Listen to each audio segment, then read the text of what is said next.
Hi friends, எல்லோரும் எப்படி இருக்கீங்க? எல்லோரும் நல்லா இருக்கும்னு ஆண்டவனை பிரார்த்தனை பண்ணிக்கிறேன். நாம் இன்றைக்கி பார்க்க போகிறது மணத்தக்காளி கீரை சம்பந்தி. அதுதான் பார்க்க போகிறோம். இதனுடைய ரொம்ப ரொம்ப ட்ரெடிஷ்னலானது, ரொம்ப அதிகாலத்துலேருந்து ரொம்ப ட்ரெடிஷ்னலானது, ரொம்ப ஈஸியாக எளிமையாக பண்ணிடலாம், டக்குன்னு பண்ணிடலாம். எப்படி செய்கிறது? அதுக்கு பொருட்களும் ரொம்ப குறைவு. எப்படி செய்கிறது அப்படிங்கிறத பார்க்கலாம். மணத்தக்காளி கீரையை ஆஞ்சு பாருங்கள், கழுவி எடுத்து வச்சுருக்கேன். அரிஞ்சிட்டு கழுவக்கூடாது. எப்போவுமே கீரையெல்லாம் பொரிச்சிட்டு கழுவிட்டு அப்புறமா தான் அரியணும். இப்போ நமக்கு அரிய வேணுங்கிறது கிடையாது. நான் இதுக்கு இந்த கைப்பிடி இப்படி நம்ம நாம்பி எடுத்தால் எவ்வளோ வருதோ அந்த அளவுக்கு எடுத்துக்கிறேன் நான். இப்போ அந்த கீரைக்கு தேவையான அளவு இங்கே பாருங்கள், 25 வெங்காயம், சின்ன வெங்காயம், சின்ன வெங்காயத்தில் 25. ஒரு வேளை சின்ன வெங்காயம் இல்லைன்னா பெரிய வெங்காயத்தில் ஒரே ஒரு வெங்காயம் மட்டும் போடுங்க. காரத்துக்கு நான் 3 மிளகாய் எடுத்திருக்கேன். நீங்கள் அவங்கவுங்க காரத்துக்கு எடுத்துக்கோங்க.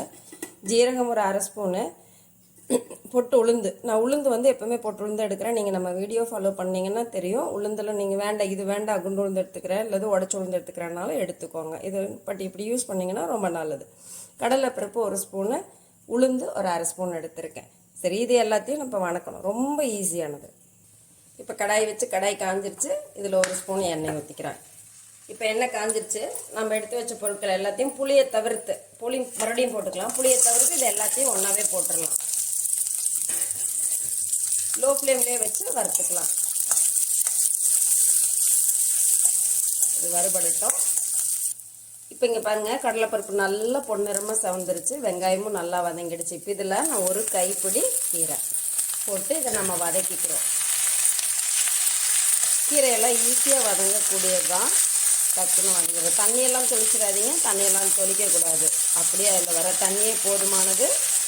லோவிலே வச்சுக்கோங்க. எப்போவுமே வறுக்கிறதுக்கு லோவில் தான் வைக்கணும். ஆக்சுவலி எந்த கீரை வறுக்கிறதா இருந்தாலும் நீங்கள் லோவில் வச்சு தான் வறுக்கணும்.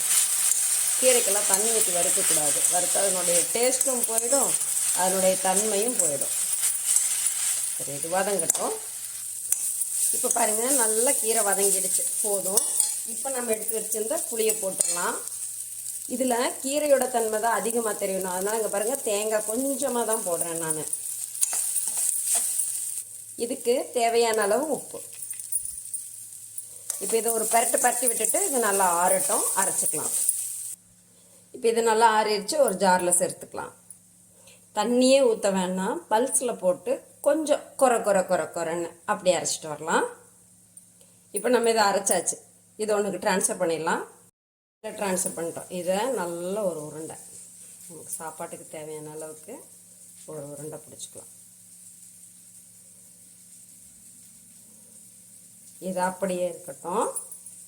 நல்லா இப்படி சூடான சாப்பாடு போட்டு நாம் பிடிச்சி வச்ச ஒரு உருண்டையை போட்டுக்கிட்டு, உங்களுக்கு நெய், எண்ணெய், எந்த எண்ணெய் பிடிக்குமோ அது, நான் இப்போ கடலெண்ணெய் மேலே ஊற்றிட்டு இதை அப்படியே பிசைஞ்சு சாப்பிட்டா அவ்வளோ சூப்பராக இருக்கும்.